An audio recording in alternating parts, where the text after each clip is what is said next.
Serious blind and/or deaf people who have done hallucinogens, what was your experience like? I'm deaf and I get ketamine legally. There's a whole lot I can say about it, but I once had a bad dissociation. I'm normally in the darker part of the area where it's done, but this time I was near a light that couldn't be turned off. For me, a light when I'm trying to sleep is like an alarm clock. They want us to sleep, or at minimum keep our eyes closed to prevent more stimulation. Well, that goddamned light kept me awake and unable to shut my eyes. They finally did some stuff to block out the light, and I was able to go under.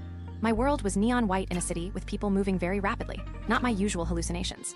Then apparently someone had some god-awful farts, and they sprayed some air freshener that smelled like a cross between bubblegum and cherry.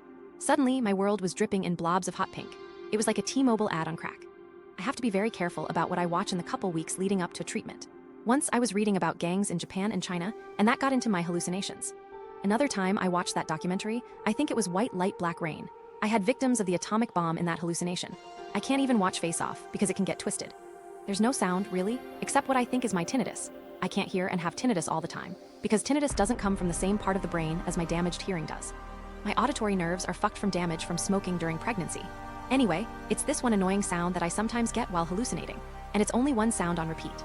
I don't remember what most things sound like anymore, but my brain does recognize the tinnitus. Probably the best one so far was a mix of drag queens from RuPaul's Drag Race and flying through deep striped canyons, with the long fabric from Priscilla, Queen of the Desert, fluttering around. You'll note that all of these hallucinations are based on visual things I have seen, which is utterly unsurprising.